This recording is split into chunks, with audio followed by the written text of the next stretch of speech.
नमस्कार, मैं हूं रवि और आपको मेरे YouTube चैनल में बहुत बहुत स्वागत करता हूं। 7 अक्टूबर सुबह 6:30 टेररिस्ट ऑर्गेनाइजेशन हमास ने 5000 मिसाइल फायर कर दी है साउथ इजराइल का जेरूसलम और तेल हबीब शहर के ऊपर।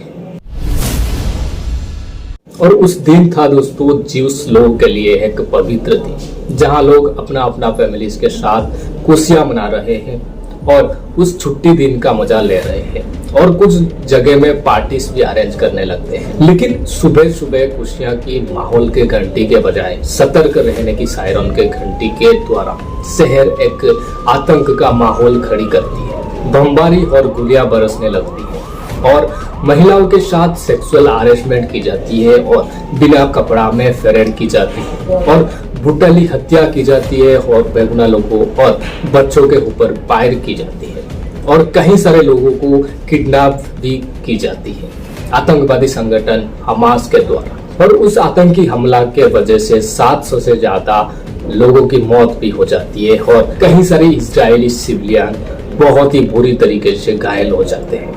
वैसे तो इसराइल के पास भी मिसाइल अटैक को रोकने के लिए एक सिस्टम भी है जिसको आयरन डोम टेक्नोलॉजी भी कहा जाता है, लेकिन आयरन डोम टेक्नोलॉजी ऑपरेट करने का काफी देरी हो जाती है और सब मिसाइल डिफेंड कर नहीं पाती है, जिसकी वजह से सब मिसाइल अटैक डिफेंड नहीं की जा सकती है। लेकिन हमास अटैक करने की एक दिन के बाद यानी कि 8 तारीख को इजरायली सरकार स्टेट वॉर की ऐलान करती है।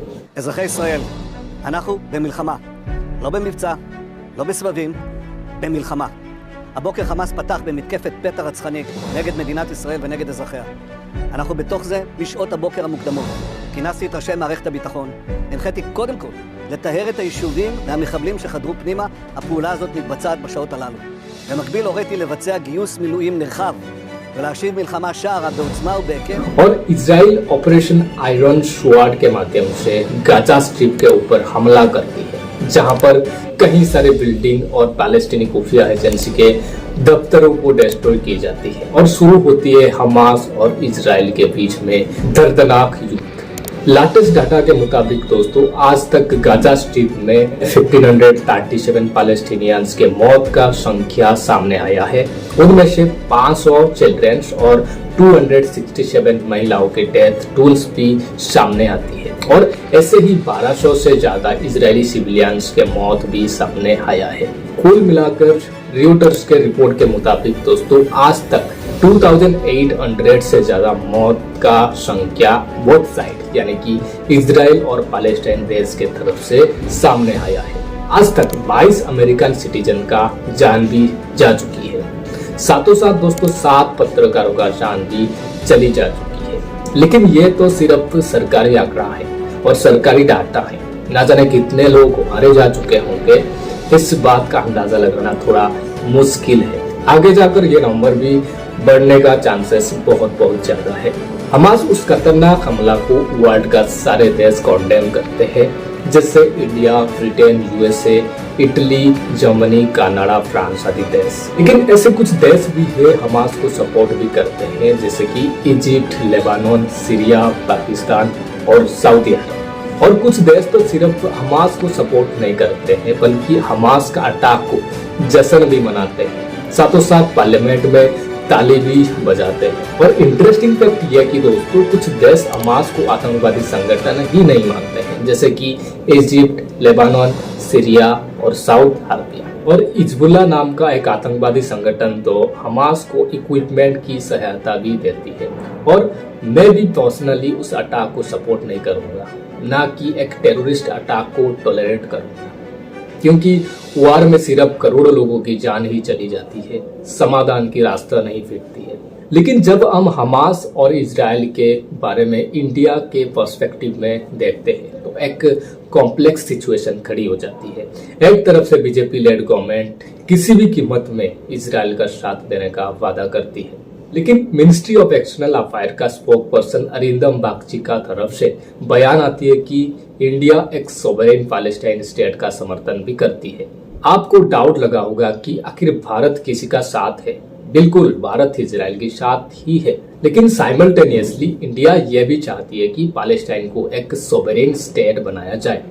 हालांकि भारत इसराइल को सपोर्ट करने का कई सारे रीजंस है, जिसके कारण भारत चाहकर भी इसराइल का हाथ कभी भी छोड़ना नहीं चाहती है। लेकिन दूसरे तरफ से कई सारे जगह में इसराइल विरोध में रैलीज और प्रोटेस्ट भी देखने को मिलती है इंडिया में, जैसे कि अलीगढ़ मुस्लिम university, JNU, Jamia Millia Islamia university और कई जगह। और इंडिया में कई सारे लोग भी हमास को सपोर्ट करने जैसे बयान देते हैं। उनमें से असाउद्दीन ओवैसी, महबूबा मुफ्ती, फारूक अब्दुल्ला शामिल है। और AIMIM लीडर असाउद्दीन ओवैसी भी अस्लो अकॉर्ड 1990 के ऊपर और गाजा स्ट्रिप और वेस्ट बैंक जैसे जगह में पैलेस्टीनियन के अत्याचार के ऊपर भी सवाल करते हैं। और कांग्रेस वर्किंग कमेटी ने भी पैलेस्टाइन के साथ दिया है, जिसको लेकर माइनर्स को लेकर वोट बैंक पॉलिटिक्स करने का इल्जाम बीजेपी लगाती है। और उस वार के कई सारे एस्पेक्ट को देखकर मुझे लगता है कि दोस्तों इंडिया में मुस्लिम थोड़ा इंफीरियर फील करते हैं। और सिर्फ ये कहूंगा कि इंडिया में मुस्लिम समुदाय के लोगों के बीच में इस्लामोफोबिक जैसे चीज पैदा करने की कोशिश की जा रही है। एक्स जैसे कई सारे सोशल मीडिया प्लेटफॉर्म्स में फेक वीडियोस और फेक फोटोज को शेयर करके वायरल की जाती है कि कितने बुरे लोग हैं मुस्लिम। और मेन स्ट्रीम मीडिया और न्यूज में स्प्रेड की जाती है कि देखो मुस्लिम लोग कैसे अल्लाहु अकबर करके नारा लगाकर लोगों की हत्या करने लगते हैं। और हमारी माइंडसेट भी ऐसे ही हो जाती है कि कितने क्रूएल है मुस्लिम लोग, जबकि वीडियो किसी का और कब का कुछ पता नहीं होती है, बल्कि इजराइल और हमास के वार के दौरान आया है, इसीलिए वीडियोस और फोटोज भी उस वार का ही मान लेते हैं। और कुछ वीडियोस और फोटोज अगर आपके पास आती है तो आप भी सच ही मान लेते हैं। और आप अगर एक हिंदू होते हैं तो आपके मन में भी मुस्लिम को लेकर ऐसे ख्याल आने लगती है। इसी की वजह से इंडिया के सारे मुस्लिमों को भी आतंकवादी के नजरिए से ही देखी जाती है और हेट्रेड क्रिएट करने की कोशिश की जा रही है। और आप अगर फेक न्यूज प्रोपागेंडा के बारे में बारीकी से समझना चाहते हैं तो मैं रिकमेंड करूंगा रवीश कुमार के ये वीडियो को, लिंक डिस्क्रिप्शन में है, वीडियो देख सकते हैं। और मुस्लिम लोगों को भी यह समझना चाहिए कि आप लोग हमास जैसे आतंकवादी संगठनों को सपोर्ट नहीं करना चाहिए, ये बहुत बहुत गलत है।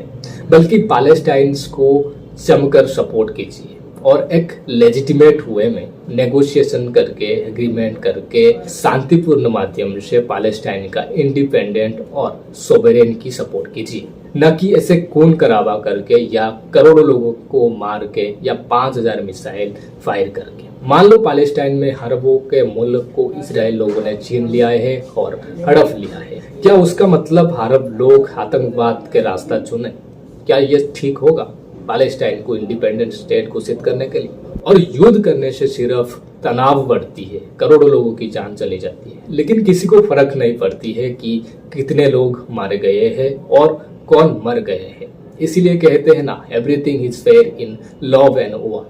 आप अगर मुझे पूछेंगे कि मैं किसी का साथ हूँ, इजराइल या पैलेस्टाइन, तो मैं कहूंगा कि दोस्तों I strongly support sovereign Palestine state along with both through the terrorist organisation Hamas. यानी कि मैं इजराइल का साथ तो है, अलोंग विद स्ट्रांगली ये भी सपोर्ट करूंगा कि मैं पैलेस्टाइन का सोवरेन स्टेट का इस्टेब्लिशमेंट का साथ, यानी कि मैं सपोर्ट करूंगा कि पैलेस्टाइन एक सोवरेन स्टेट होना चाहिए। आज के इस वीडियो में दोस्तों मैंने सिर्फ ये कवर किया है कि आज तक क्या क्या घटना हुआ है और भारत का स्टैंड क्या है, साथों साथ मेरा ओपिनियन रखा है और इस कॉम्प्लेक्स सिचुएशन में भारत को लेकर मेरा ओपिनियन रखा है।